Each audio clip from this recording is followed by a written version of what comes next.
అబద్ధాల ప్రాతిపదికన రాజకీయాలు చేస్తే ఎక్కువ కాలం నిలవవని ముఖ్యమంత్రి రేవంత్ రెడ్డి వెల్లడించారు. ఓ పత్రిక దశాబ్ది ఉత్సవాల్లో ముఖ్య అతిథిగా హాజరైన సీఎం రేవంత్ గత పాలకులను అబద్ధాలనే నిజాలుగా నమ్మించేవారని విమర్శించారు. తప్పు చేసే వాళ్లను గద్దె దించడంలో కమ్యూనిస్టులు ఎప్పుడూ ముందుంటారని తెలిపారు.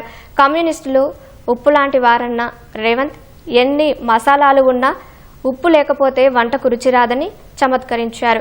కొన్ని రాజకీయ పార్టీల మద్దతు జర్నలిజం ముసుగులో అరాచకం చేసేవారిని గుర్తించాల్సిన అవసరం ఉందని సీఎం రేవంత్ రెడ్డి వ్యాఖ్యానించారు. నిజమైన జర్నలిస్టు ఒకవైపు, జర్నలిజం ముసుగులో అరాచకం చేసే వాళ్ళని ఇంకొక వైపుకు నెట్టాల్సిన అవసరం ఉంది.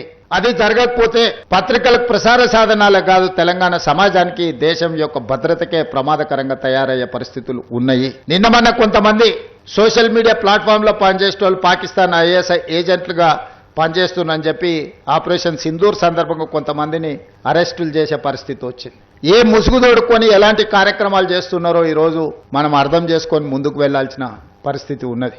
ముందు నుంచే నాకు పాత్రికేయ మిత్రులన్నా, వాళ్ళు విశ్లేషణలన్నా, లేకపోతే వాళ్ళు రాస్తున్న వార్తా కథనాలలో సమాచారాన్ని నేను ఎప్పుడు నిశితంగా గమనిస్తుంటా. అది మాకు కూడా ఒక నాలెడ్జ్.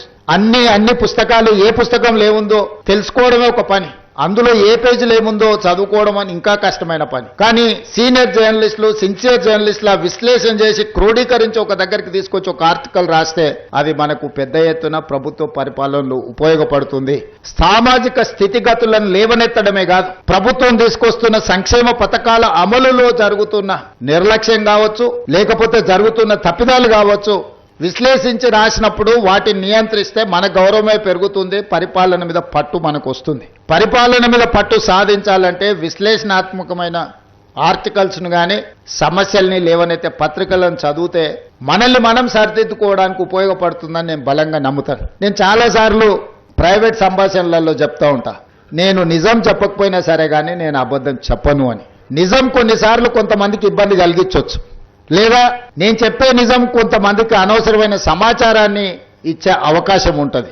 కానీ నేను ఎప్పుడు కూడా నా ఏ ఉపన్యాసమైనా, ఏ విశ్లేషణ అయినా, ఏ సందర్భం వచ్చినా రేవంత్ రెడ్డి ఈ అబద్ధం చెప్పినని ఇప్పటి వరకు ఎవరు నన్ను విశ్లేషించలేదు. నిజం అనేది ఒక భాగం.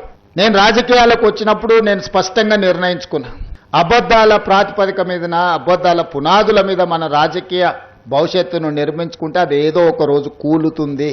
దిగిపోయిన నాయకుడు మాత్రం చెప్పేవన్నీ అబద్ధాలే, నిజాలుగా భ్రమలు కల్పించేంత గొప్పగా అబద్ధాలని చెప్పగలిగిన నాయకుడు